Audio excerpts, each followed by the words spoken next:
In this lesson, I'm going to show you that lick, which is the intro and the verse to the song Oceans by Hillsong, as well as the chorus, which is a similar picking pattern. So let's talk about it a little bit. I'm capo 3, and there's something interesting about this song which makes it very unique as far as many of the other songs we've done. As far as relative to the capo, it's in the key of B. So you don't normally get a song that's in the key of B relative to the capo. So what that does is it allows for these kind of unique chords that you haven't really heard before, which makes this song unique. And it'll also, when we get into the bridge later on, it'll provide some different chords that you're probably not used to in your regular chord families. The song is actually in the key of D, but of course capo 3 in the key of B gives you the same thing in the key of D. So the best way to think about it is it's actually really easy to play, but if you kind of want to understand what's happening with your chords and what you're really playing, I'll cover that too as we go along. So we're going to start, basically the whole idea of this intro and verse is based on your little string and your big string, your 1 and your 6. They're both E strings, and so it's the same thing. It's kind of like an octave, so whatever you're playing on the top, if you play that on the bottom, you'll get the same note. So it's those two strings combined with your second string, which provides some of your back and forth, but stays constant throughout.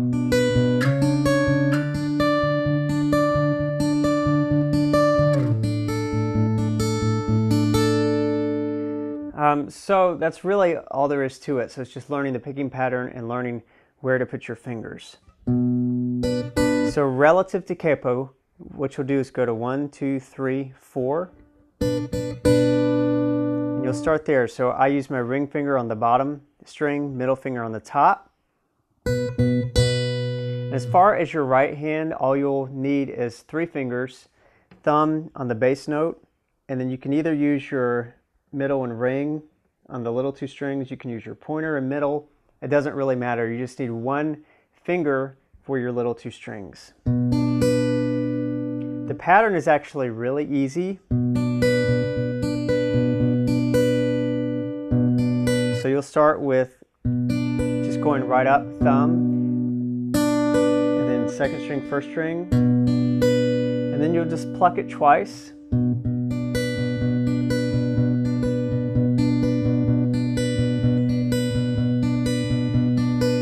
Really the main part of the pattern, just plucking it twice and then getting second string, first string.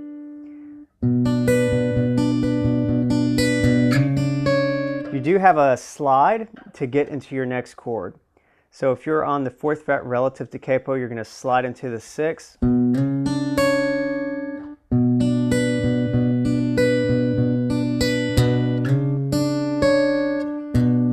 So that kind of counts as your double hit since you're playing a note and sliding to the next one. That counts as 2. So that's one way to think about it.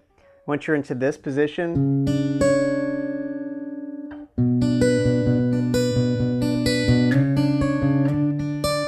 you'll go right into the next one right next door. So if this is 4, that's 6, this is 7 relative to capo. Not relative to capo, you're on fret 10. So you're pretty close to your octave fret at 12. So it's the double hit, 4 all together.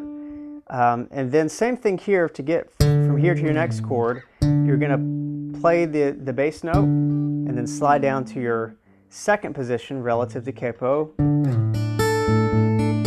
3, 4, and then you'll go to E relative to capo, which is just open. You're kind of thinking of it as a measure, so 1, 2, 3, 4. And then you'll come back to where you started.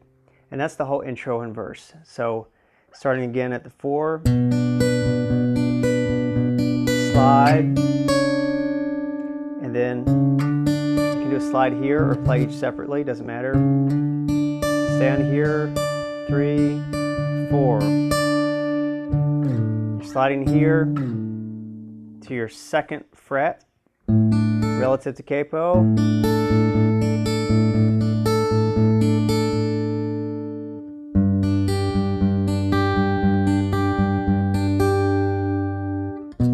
Now play the whole thing full speed.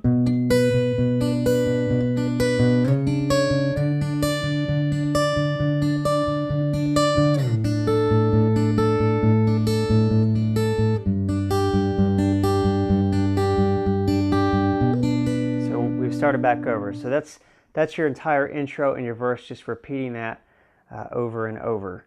I'm still going to wait just a little bit to talk about these chords and what they are. I'll come back to that at the end for those of you who care. For those who just want to play it, you don't have to worry about that.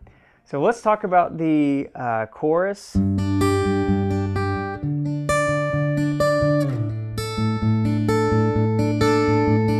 going to start with your open. So 1, 2, and then that's kind of in a box with, when you're all the way up, it's your actual 10th fret relative to capo. It is your 1, 2, 3, 4, 5, 6, 7th fret.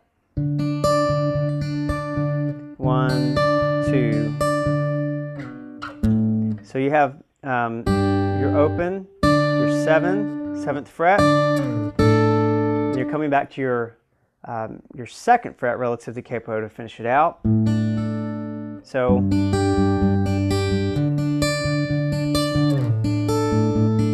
three, 4. So that's a full measure. On the 2nd fret, you'll repeat it.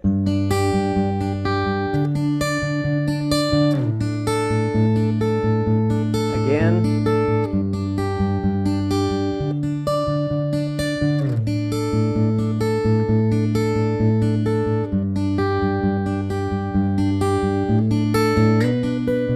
So on that last one, it takes you back into the verse, so it's a little different. So you'll go 0 to 2, and then slide back up to your 4th fret, which pops you back into the intro or the verse. Now you're into the intro.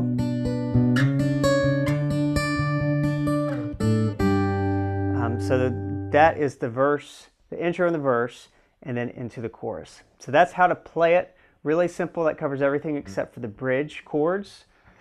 So let's talk a little bit about what these chords are, because they seem kind of odd.